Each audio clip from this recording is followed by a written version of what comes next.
Hi, in this tutorial I'm going to talk about for loops, lists, and strings. So I'm starting with my normal starting point here. And the first thing I'm going to show you is just how do we create a list. And it looks pretty similar to other languages that you've probably seen. So we'll just call this, we'll call this my names. And when I create a list, you're going to use a set of brackets to indicate it's a list, and then you're going to put your items in it. Now, since my names is a bunch of strings, I would be making sure I put quotes around them. So Aaron, Brock, Emmy, Lucy. Okay, so there's my list of names. And if I want to access one element out of the list, for example, let's say I want to print something, I'm literally going to say print my names and then bracket and then whatever element I want. So this is pretty much the same as the way we did it in JavaScript. So if I wanted Brock, remember lists start at spot 0, so Brock would actually be at spot 1. So if I wanted Brock, I would print my names bracket 1, and that would allow Brock to be displayed.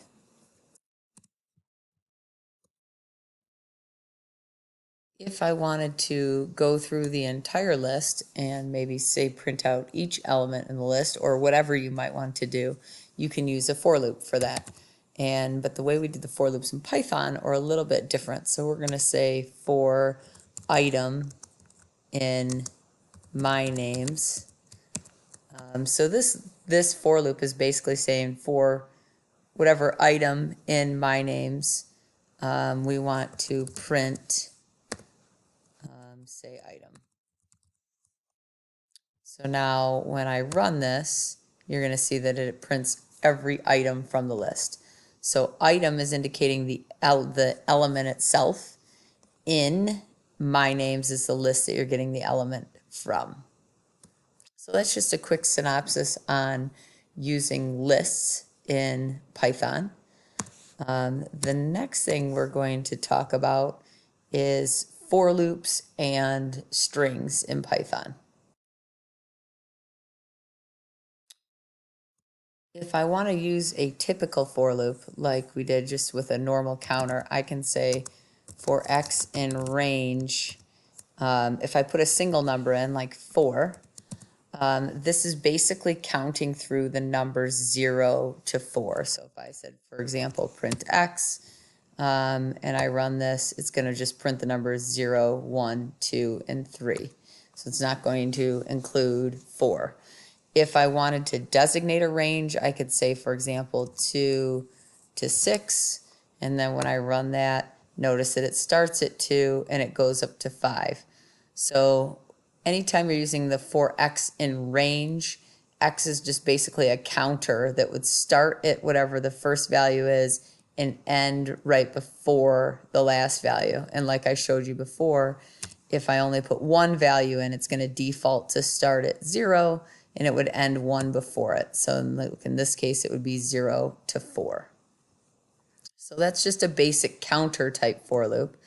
The last thing we're going to talk about are strings and using for loops with strings. So if I have a string called my string, and we're going to set it equal to the cat in the hat. And let's say, for example, I wanted to search for how many T's were in the cat in the hat. So strings are very similar to lists when we're working with them in Python. So you can almost think of a string as a list of characters. So for example, if I wanted to go through all the values in a string, I can say for x in my string. That basically is indicating for each letter x in my string. I could say, I'll just start with this, print x.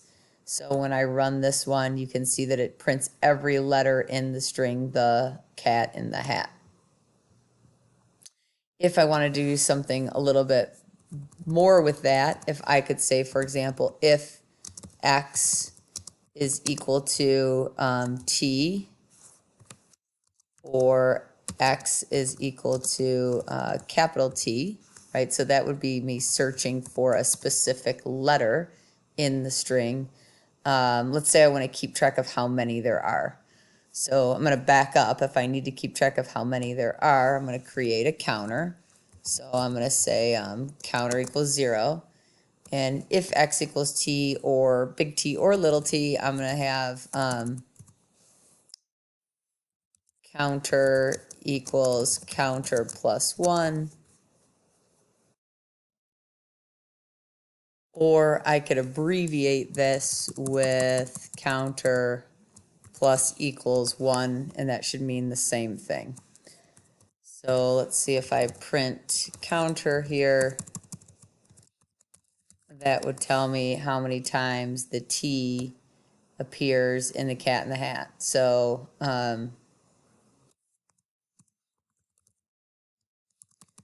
about let's go here and we'll say the letter T appears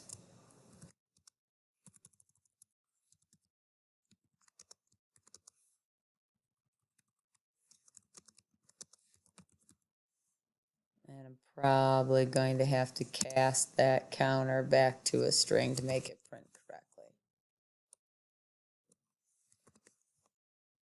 So when I run it, it says the letter T appears 4 times in that word.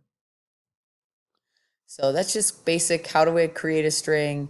How do I traverse through a string? How do I check to see if certain letters are in the string? Just some basic pieces of strings. This for loop is going to be really important for you for your next lab. The other thing I want to just quickly talk about with strings is kind of like how we splice them is what they call it. And it's kind of like using the substring method in JavaScript. So if I want a specific part of a string, there's a couple ways to do that. So I can say print my string, and if I put in the brackets here 0 colon, let's not do 0, let's do 2 colon 6. We're going to see that when I run that, it's getting me the E space CA.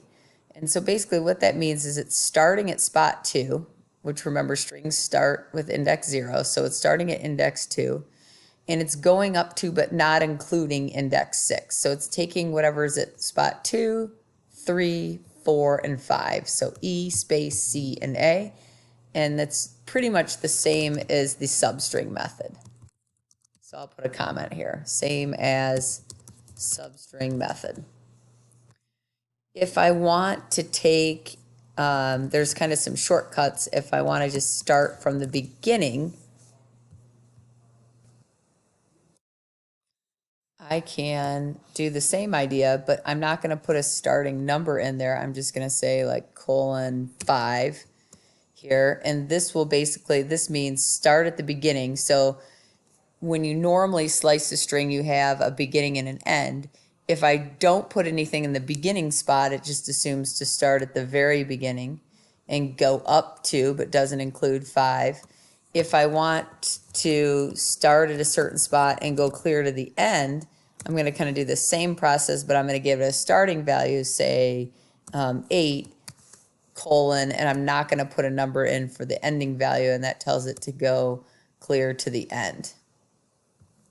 So these are really the same as using the substring method with strings in JavaScript. So in Python, it's called slicing, and it's basically just taking out pieces of the string. If I want to get a specific character in a string, by the way, remember earlier I talked about the fact that a string is basically in a list of characters. I can say print my string bracket, say, we'll keep it easy here, 2. And when I run that, let's see, you're going to see that it's just going to print the single character that's at index 2. So just some basic string methods. There are many others. There's a length method, etc. All easy things for you to look up on the reference site if you needed them.